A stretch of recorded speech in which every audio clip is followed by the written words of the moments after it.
कुछ बातें सिर्फ सुनी नहीं जाती, अनुभव की जाती है। और आज जो आप सुनने जा रहे हैं वह सिर्फ एक विचार नहीं है, वह एक दृष्टि है जो आपके जीवन की दिशा बदल सकती है। इसलिए कृपया इस वीडियो को अंत तक जरूर देखिए, क्योंकि यह सिर्फ पुरुषार्थ और भाग्य की बात नहीं है। यह उस रहस्य की बात है जो आपके संघर्ष को साधना में बदल देगा। जब कोई इंसान कहता है मैंने बहुत मेहनत की फिर भी कुछ नहीं मिला, तो उस दर्द में, उस निराशा में एक बहुत बड़ा सत्य छिपा होता है। सत्य यह है कि मेहनत और पुरुषार्थ ये एक जैसे शब्द नहीं है। मेहनत से रोटी मिलती है, लेकिन पुरुषार्थ से प्रारब्ध बदलता है। मेहनत से तन थकता है, पर पुरुषार्थ से आत्मा जागती है। और जब आत्मा जागती है तब भाग्य स्वयं आपके चरण छूता है। दोस्तों, मेहनत वह है जो कोई भी कर सकता है। ईंट उठाने वाला भी मेहनत करता है, खेत जोतने वाला भी करता है, फैक्ट्री में काम करने वाला भी करता है। लेकिन क्या सभी को वही परिणाम मिलता है? नहीं। क्यों? क्योंकि मेहनत अगर केवल शरीर से हो और उसमें कोई अंतर्दृष्टि ना हो, कोई आत्मिक संकल्प ना हो, तो वह मेहनत सिर्फ एक मजदूरी बनकर रह जाती है। वो दिन गुजर जाते हैं, जिंदगी कट जाती है, लेकिन भाग्य वहीं का वहीं खड़ा रहता है। पुरुषार्थ ये शब्द छोटा है, पर इसका भार अनंत है। पुरुषार्थ मतलब क्या? अपने भीतर के पुरुष, अपने भीतर के शौर्य, साहस, धैर्य, विवेक और आत्मबल, इन सबको एकत्र करके किसी दिशा में चलना। पुरुषार्थ वो है जो तब शुरू होता है जब दुनिया कहती है अब रुक जाओ। जब हालात आपको तोड़ने की कोशिश करते हैं और आप मुस्कुराकर कहते हैं मैं अभी टूटा नहीं हूं, मैं तैयार हो रहा हूं। आप सोचिए, अगर केवल मेहनत ही सब कुछ होती तो सैकड़ों लोग जो दिन रात खून पसीना बहा रहे हैं, क्यों नहीं? हर कोई सफल हो पाता, क्योंकि उनमें से बहुतों की मेहनत में दिशा नहीं होती, दृष्टि नहीं होती, और सबसे बड़ी बात, दृष्टा नहीं होता। आपका पुरुषार्थ तभी जीवित होता है जब आप अपनी मेहनत को एक संकल्प बना देते हैं। जब आप समझते हैं कि केवल शरीर से नहीं, मुझे आत्मा से श्रम करना है, मन, बुद्धि और अंतःकरण से कर्म करना है, तब जाकर प्रारब्ध लिखता है। एक नई कहानी सिर्फ जिंदगी जीने से कोई इतिहास नहीं बनाता। इतिहास वही रचते हैं जो पुरुषार्थ करते हैं, जो ईश्वर की दी हुई स्वतंत्र इच्छा शक्ति को समझते हैं।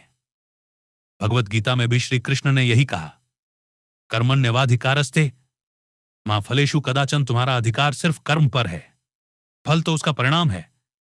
लेकिन अगर कर्म में पुरुषार्थ का तेज है तो वह फल आपके पीछे दौड़ता है। और यही वह रहस्य है जो आज इस वीडियो में हम खोलना चाहते हैं। अब आप सोचिए, आप सुबह उठते हैं, ऑफिस जाते हैं, काम करते हैं, थक कर लौटते हैं। हर दिन वही चक्र, वही संघर्ष, वही तनाव। क्या यह पुरुषार्थ है? नहीं। यह जीवन का रूटीन मोड है जो चलता है लेकिन कहीं पहुंचता नहीं। पुरुषार्थ का मतलब होता है हर दिन उठते ही खुद से एक सवाल पूछना, क्या मैं आज अपने भाग्य को बदलने की दिशा में कोई एक ठोस कदम बढ़ा रहा हूं? अगर जवाब हां है तो आप पुरुषार्थी हैं, और अगर नहीं तो आप केवल एक श्रमिक हैं जो समय की मजदूरी कर रहा है। दोस्तों, फर्क बहुत महीन है, पर यकीन मानिए, जब आप इस रेखा को समझ जाते हैं तो आपकी पूरी चेतना बदल जाती है। आपका कर्म तब बन जाता है, आपकी चाल में आत्मविश्वास आ जाता है, और फिर दुनिया धीरे धीरे आपको उस नजर से देखती है जिससे ब्रह्मांड भी प्रेरित होता है।